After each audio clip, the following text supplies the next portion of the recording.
Matapos ang second round exit ng Golden State Warriors na kung saan ay dinurog na sila ng Minnesota Timberwolves at natapos ang laban sa 4-1 ang serye.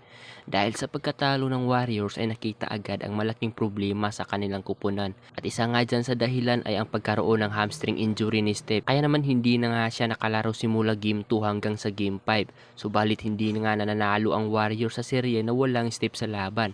At ang inasahan naman na maaari sanang buhatin ang Warriors sa serye. Ngunit marami nga ang nadismaya ng mga Warriors fans sa kadahilan ng hindi nga kaya buhatin ni Jimmy Butler ang team ng Warriors na walang Steph sa laban.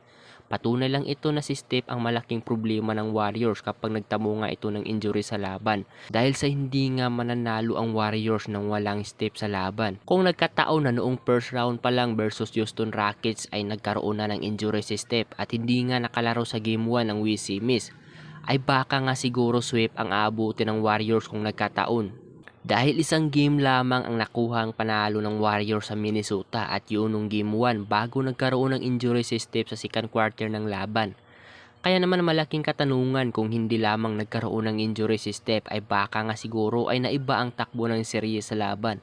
At dahil tapos na nga sila sa playoffs ay nakaabang agad ang Warriors sa kanilang susunod na gagawin sa darating na offseason. At dahil sa nangyari ng Warriors sa playoffs kaya marami ang lumalabas na maaring makuha ng Warriors sa darating na offseason. At isa na nga dyan ang superstar ng Milwaukee Bucks na si Giannis Antetokounmpo. Dahil malaki nga ang tsansa na aalis ng Bucks si Giannis at magre-request nga ito ng trade sa kanyang kupunan. At ang isa nga sa dahilan na posibleng pag-alis ni Giannis ay ang kanilang first round exit kontra sa Indiana Pacers na natapos sa 4-1 ang serye.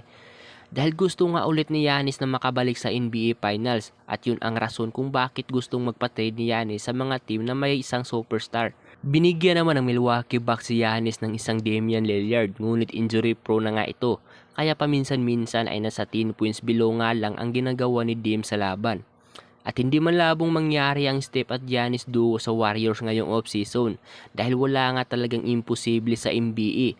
Kaya naman maaari pa ring matuloy ang pag-trade ni Giannis sa Warriors. Basta kailangan lang tapatan ng Warriors ang kontrata ni Giannis sa Bucks. At kung sakali man na magustuhan ng Milwaukee Bucks ang magiging offer ng Warriors kapalit ni Giannis, ay mangyari nga ang posibleng pagbabalik ni Giannis sa NBA Finals. Kung matuloy man ito ay panigurado, isa sa dapat abangan ang Warriors next season. Isipin mo na lang kapag natuloy ang trade na ito ay magsasama sa iisang kupunan ang dalawang former Finals MVP na si Steph at Giannis. Sa ngayon ay puro imposible at posible ang magiging reaction ng mga NBA fans, pero yun nga ay walang imposible dahil ang NBA ay business.